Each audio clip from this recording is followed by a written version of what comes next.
He canceled my presentation to the board 48 hours before it was scheduled. Just like that.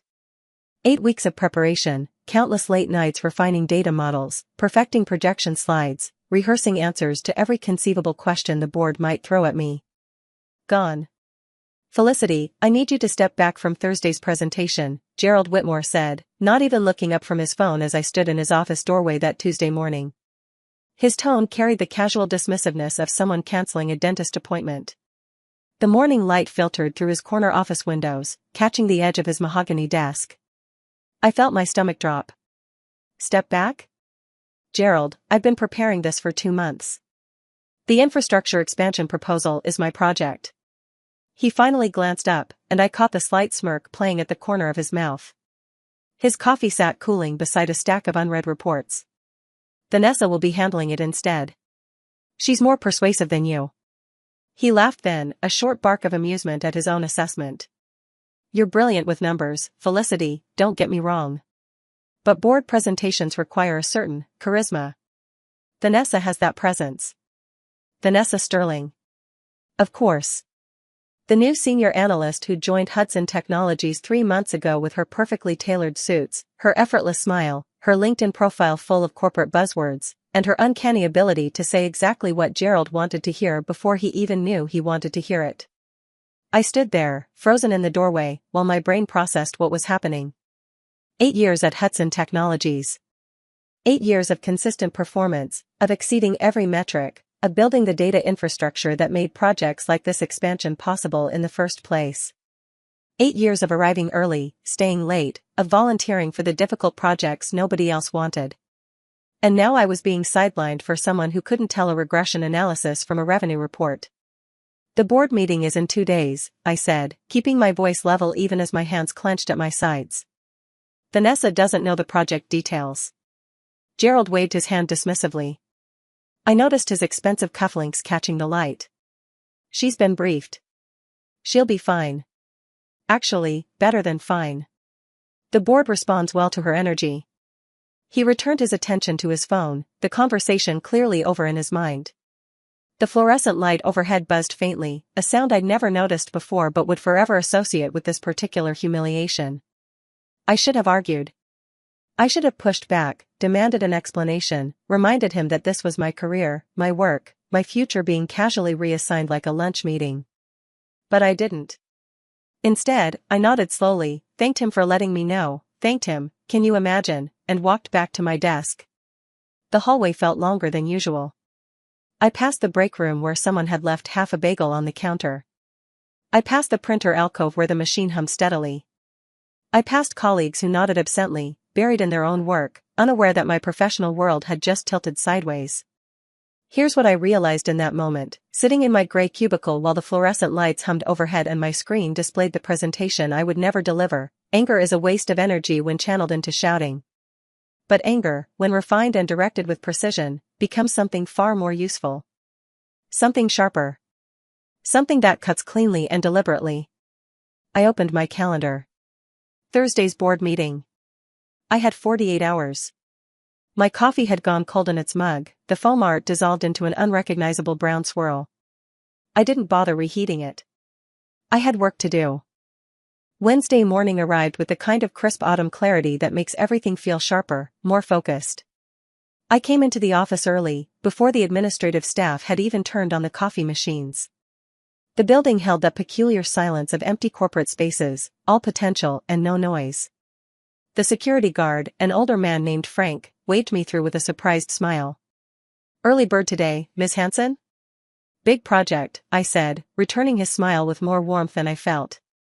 I spent the first hour reviewing every email I'd sent Gerald over the past 8 weeks regarding the infrastructure expansion. Every question I'd asked. Every answer he'd given. Every decision point where I'd flagged potential issues and he'd dismissed them with variations of too conservative or not ambitious enough. I organized them chronologically, created a reference document with timestamps and subject lines, backed it up in 3 separate locations including my personal cloud storage. The office began filling around 7:30. I heard the coffee machines gurgling to life, the elevator chiming its arrivals, the gradual crescendo of keyboards and morning greetings. Normal sounds of a normal Wednesday. Nobody knew what I was planning because there was nothing dramatic to plan. Just documentation. Just facts. Then I did something I probably shouldn't have done, but desperate times and all that. I accessed the shared drive where Gerald stored his working files. Not hacking, nothing illegal. Just using the administrative access I'd been granted 2 years ago when I'd helped implement the new document management system. Access that had never been revoked because Gerald didn't understand technology well enough to remember who had it. What I found was illuminating. Gerald had taken my original presentation, all 73 slides of carefully researched analysis, stripped my name from the title page and footer, and forwarded it to Vanessa with a note, "Present this Thursday. Make it shine. Board is expecting big things." No briefing. No transfer of knowledge. No context about the months of research behind each data point. Just my work with someone else's face attached to it. But that wasn't the interesting part. The interesting part was the email thread I found from 3 weeks ago, buried in a subfolder labeled Board Confidential. Gerald had been corresponding with 2 board members, Carolyn Westbrook and Philip Hammond, about concerns they had regarding the expansion project. Specific, technical concerns about cost overruns in similar projects the company had attempted 5 years ago. About timeline feasibility given our current staffing constraints. About whether Hudson Technologies had the operational capacity to execute something this ambitious without compromising existing client commitments. Gerald had assured them everything was under control. He'd promised them a presentation that would address every concern with hard data and realistic projections.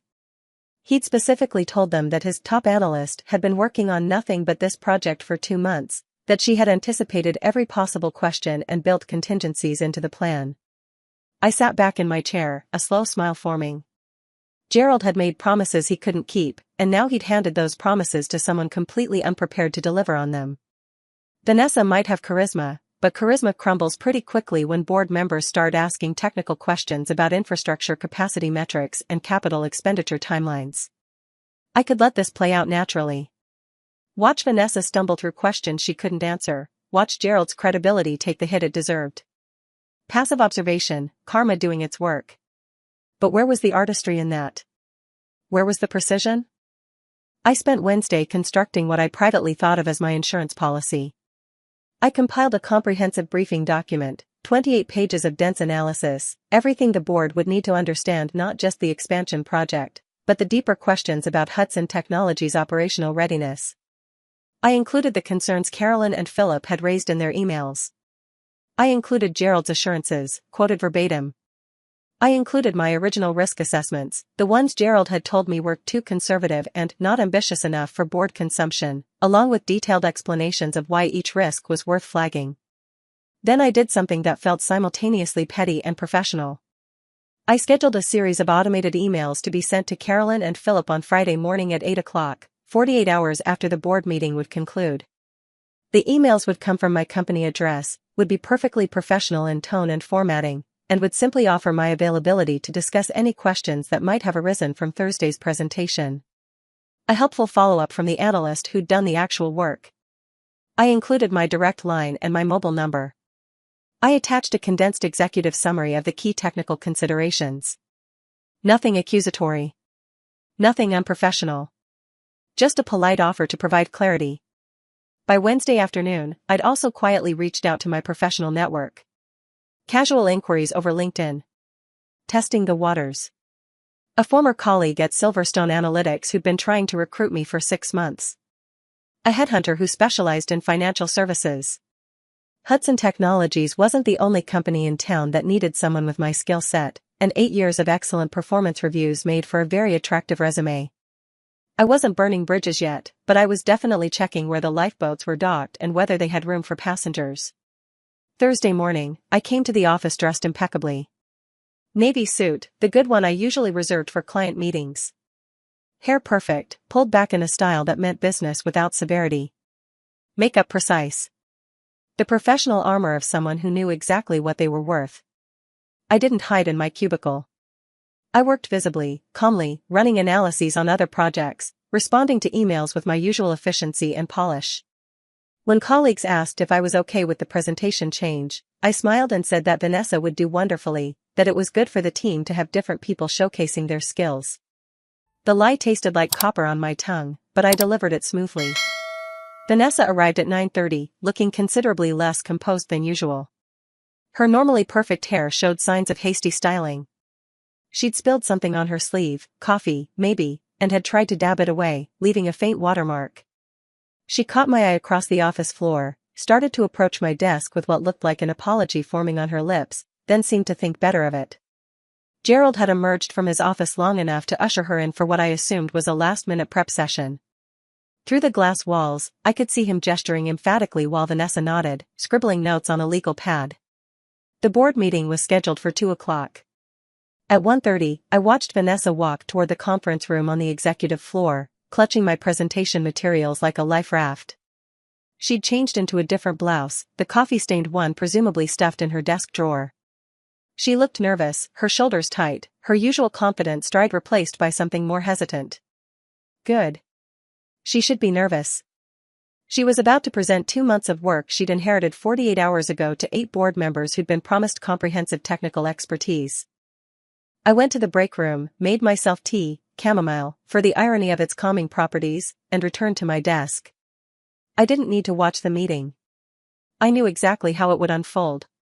Gerald would introduce Vanessa with glowing praise. Vanessa would nail the opening, all charm and poise. The board would smile and nod. Then the questions would start. The technical, specific, drilling down questions. And Vanessa would realize that charisma doesn't answer questions about infrastructure load capacity or capital expenditure phasing. I sipped my tea and worked on a different project, the picture of professional tranquility. The emergency budget review meeting was scheduled for Monday at 10. The email had gone out Friday evening at 6:47, marked urgent, requiring attendance from all senior staff. No explanation provided, just the ominous subject line, board directives, immediate action required. The message had arrived while I was at dinner with friends, and I'd allowed myself a small smile before putting my phone away and returning to my salmon. I arrived Monday at 9:45, early enough to claim a seat near the middle of the conference table. Not too prominent, not too hidden. Just present. The conference room smelled like stale coffee and stress. Someone had forgotten to clear away Friday's meeting debris, empty water bottles, crumpled napkins, a whiteboard still covered in half-erased project timelines. Gerald walked in at 9:58, and the change in him was remarkable. The casual arrogance that usually armored him had been replaced by something tighter, more frantic. His tie was slightly crooked, tilted maybe 15 degrees off-center. He'd missed a spot shaving, a small patch of stubble along his jaw. His shirt looked like it might be yesterday's. Small tells, but I'd learned to read Gerald's moods by the precision of his grooming over 8 years of working under him. Vanessa slipped in just after him, avoiding eye contact with everyone. Her usual polish had dimmed considerably. "Let's get started," Gerald said, his voice clipped and sharp. Thursday's board presentation did not go as planned. That was putting it mildly, based on what I'd heard through the office grapevine. Apparently, Vanessa had handled the opening remarks beautifully, all charisma and confidence and perfectly modulated enthusiasm. The board had smiled. Gerald had looked pleased. Then Carolyn Westbrook had asked a specific question about infrastructure capacity metrics in the third quarter implementation phase, and everything had fallen apart like a house of cards. Vanessa had stammered, referenced the wrong data set entirely, and when pressed for clarification, had essentially admitted she didn't know the details because she'd only received the materials 2 days prior. Philip Hammond had apparently asked who'd actually prepared the analysis. Vanessa, to her credit, had been honest. She'd said my name. Clearly. Directly. The board had not been amused that the analyst who'd done the work wasn't presenting it. According to my source in executive administration, Carolyn had asked Gerald point-blank why there'd been a substitution. Gerald's answer, something about showcasing emerging talent, had landed with all the credibility of a $3 bill. The board has delayed approval of the expansion funding, Gerald continued, and I watched the tension ripple through the room. People shifted uncomfortably. They want a comprehensive review of the project before releasing capital. They want detailed answers to operational questions that weren't adequately addressed on Thursday. He said weren't adequately addressed like it was a force of nature, something that had simply happened, rather than a direct result of his own decisions and political calculations. "Felicity," he said, and I looked up calmly, my expression professionally neutral. The board has specifically requested that you prepare a follow-up presentation. They want you to present directly to them next Thursday. I let the silence stretch for a moment, feeling the weight of everyone's attention. The clock on the wall ticked audibly. I could feel Vanessa's mortification radiating from 3 seats away. Of course, I said evenly, my voice carrying just enough warmth to sound cooperative without seeming eager. I'd be happy to address the board's concerns. Gerald's jaw tightened, a muscle jumping near his temple. He'd expected me to gloat, or maybe to refuse, to make this difficult for him. My compliance seemed to unsettle him more than resistance would have. There's another issue, he said, and now his voice carried an edge. The board received emails Friday morning from you, offering to clarify questions from the presentation. They found that interesting, given that you weren't the one presenting. I nodded thoughtfully, as if considering this observation for the first time. I wanted to be helpful. The board was told the presentation was based on my work. I assumed they might have technical questions that required input from the original analyst. It looked, Gerald said carefully, each word measured, like you were undermining Vanessa's presentation. I tilted my head slightly, the picture of confused innocence. I sent those emails Friday morning at 8 o'clock. The presentation was Thursday afternoon at 2. How could I undermine something that had already concluded? I was offering post-presentation support, which seems like standard professional courtesy. The logic was flawless, airtight, and Gerald knew it. He couldn't accuse me of sabotage without admitting that his own decisions had created the conditions for failure. Going forward, he said tightly, the words forced through what looked like clenched teeth, all board communications need to be coordinated through me. Understood, I said pleasantly, with just enough professionalism to avoid seeming smug. The meeting continued for another 30 minutes, covering damage control strategies and timeline adjustments. Gerald outlined a recovery plan that was mostly my original timeline with different terminology. I took notes in my leather portfolio, offered insights when directly asked, and maintained the perfect demeanor of a professional team player who harbored no resentment whatsoever. When we finally adjourned, Gerald asked me to stay behind. Here it comes, I thought. The private dressing down. The attempt to re-establish dominance and hierarchy. That was well played, he said once everyone else had filed out and the conference room door clicked shut, and his tone was bitter. You set me up. I looked at him steadily, holding his gaze without flinching. I sent helpful emails to board members who'd been promised a comprehensive presentation. I didn't set up anything. You assigned someone to present work she didn't understand. That's not my fault, Gerald. That's yours. You could have helped her, Gerald said, and there was almost a pleading note in his voice now. You could have briefed Vanessa properly. Made sure she understood the material. The audacity of that statement took my breath away. You didn't ask me to. You took me off the project entirely, remember? You said I wasn't persuasive enough. You said the board needed charisma. You made it very clear that my involvement was no longer desired. Gerald's face flushed, color creeping up from his collar. The board wants you to fix this. Yes, I agreed simply. They do. He stared at me, perhaps trying to find some angle, some way to reassert control over the situation. But we both knew the dynamic had shifted fundamentally. The board had specifically requested me. Gerald needed me now, and we both understood exactly what that meant. The presentation is Thursday, he finally said, his voice defeated. I expect you to deliver. I will, I said simply. I always do. I spent the week preparing like I'd never prepared before. Not because I was worried about the presentation itself, I knew that material inside and out, could recite capacity metrics in my sleep, but because I knew this was more than just a board meeting. This was a statement about who I was and what I was capable of. This was my opportunity to demonstrate exactly what Gerald had tried to sideline.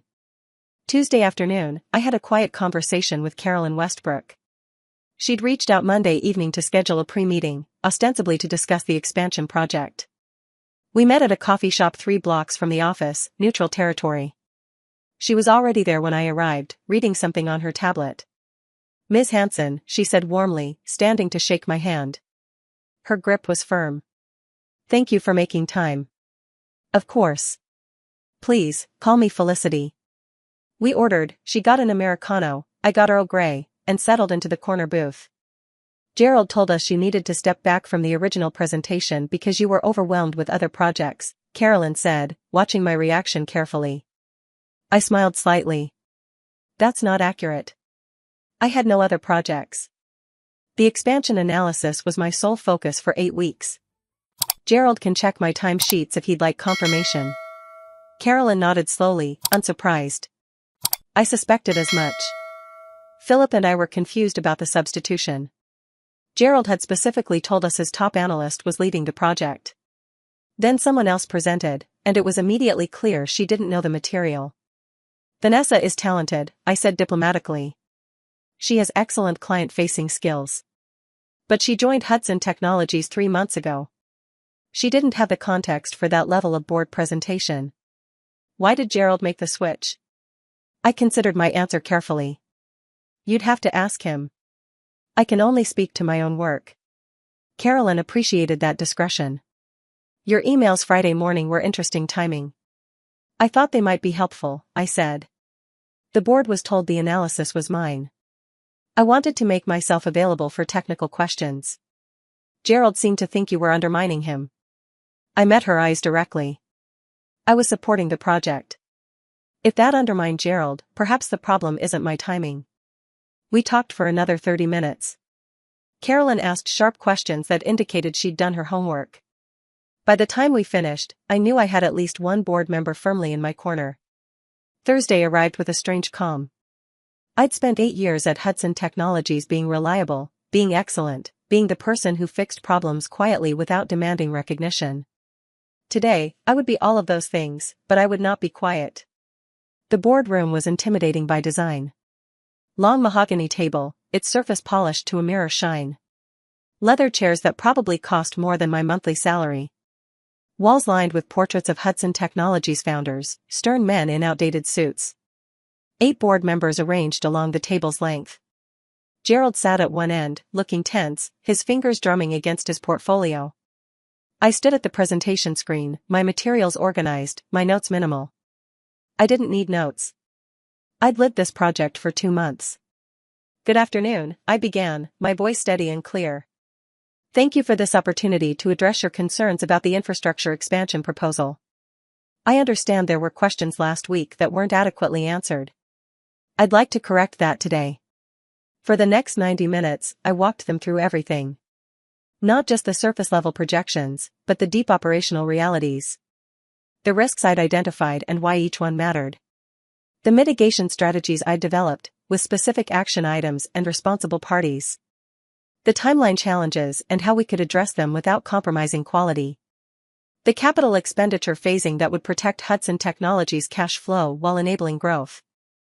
When Philip Hammond asked about capacity constraints during the second implementation phase, I had 3 contingency models ready. When Carolyn questioned timeline feasibility, I showed them the critical path analysis with built-in buffer periods. When another board member challenged the revenue projections, I walked them through the underlying assumptions and showed them the sensitivity analysis I'd run on every variable. I was calm. I was thorough. I was undeniably competent. Gerald tried to interject twice. Both times, board members politely but firmly asked him to let me finish. When I concluded, there was a brief silence. Then Carolyn spoke. This is what we needed last week, she said, with an edge to her voice. Clear analysis, realistic assessment, answerable questions. She looked at Gerald. Why wasn't Ms. Hansen presenting originally? Gerald cleared his throat. We felt that Vanessa's presentation style would be more engaging for the board. Engagement is valuable, Philip said dryly. But competence is essential. I'd rather have someone who knows the material than someone who performs it. The board asked a few more questions, all of which I answered directly. Then they asked Gerald and me to step out while they deliberated. We stood in the hallway, not speaking. Gerald stared at a landscape painting on the wall. I checked my phone, scrolling through emails with apparent disinterest. After 20 minutes, we were called back in. We're approving the expansion project, Carolyn announced. Pending Ms. Hansen's continued leadership of the implementation phase. We want quarterly updates, and we want them from her directly. Gerald's face went through several interesting transitions. Shock. Anger. Reluctant acceptance. Of course, he managed. Felicity will lead the implementation. One more thing, Philip added. We'd like to meet with Ms. Hansen individually next month to discuss her role at Hudson Technologies.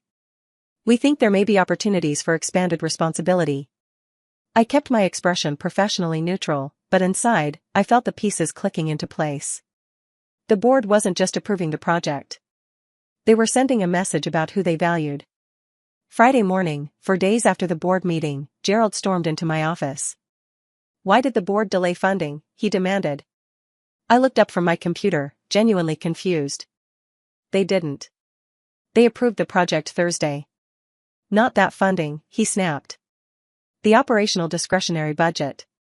The board just sent a memo saying all department budgets need individual approval for the next quarter. They're freezing my discretionary authority. I returned my attention to my screen. That sounds like a board decision. I wouldn't know anything about it. Don't play innocent with me, Felicity. You've been in their ear. Those meetings with Carolyn. The private communications. I looked at him evenly. I had one coffee meeting with Carolyn to discuss the expansion project. That's hardly a conspiracy. And the board specifically requested those follow-up emails I sent. Gerald leaned against my doorframe, deflating slightly. They're questioning my judgment. Perhaps, I said carefully, they're reassessing how decisions are made. You assigned a complex board presentation to someone unqualified, and it failed. There are consequences to poor judgment. I made one mistake. You made a political calculation, I corrected. You prioritized how something would look over whether it would work. The board noticed. He was quiet for a moment, trying to find some angle to regain control. But there wasn't one. What do you want? He finally asked. It was the first honest question he'd asked me in months. I want to do my job, I said simply. I want to lead projects I'm qualified to lead. I want credit for work I do. And I want to be evaluated on my performance, not on whether I'm sufficiently charismatic for your preferences. That's all? That's everything. Gerald nodded slowly. The board wants you at next month's strategy session. You should prepare remarks about long-term infrastructure planning. I will, I said. He left without another word, and I turned back to my computer, allowing myself a small smile. 3 weeks later, I sat in Carolyn Westbrook's office downtown, surrounded by floor-to-ceiling windows overlooking the city. She'd invited me for what she'd called an informal conversation about future opportunities. Hudson Technologies needs fresh leadership, she said directly. Gerald is competent at managing day-to-day operations, but he lacks strategic vision. The board has been concerned for some time. I'm not interested in Gerald's job, I said honestly. I'm an analyst, not a department manager. What if we created a role specifically for you? Carolyn asked. Director of Strategic Planning. You'd work across departments, reporting directly to the board on major initiatives. Gerald would remain head of operations, but strategic projects would be yours. I considered this carefully. That would create political complications. It would create clarity, Carolyn corrected. Right now, there's confusion about who's responsible for what. You've proven you can deliver at the level we need. We want to formalize that. What's the compensation? She named a figure that was 40% higher than my current salary, plus equity options. I'd need autonomy, I said. If I'm responsible for strategic planning, I need authority to make decisions without constant second-guessing.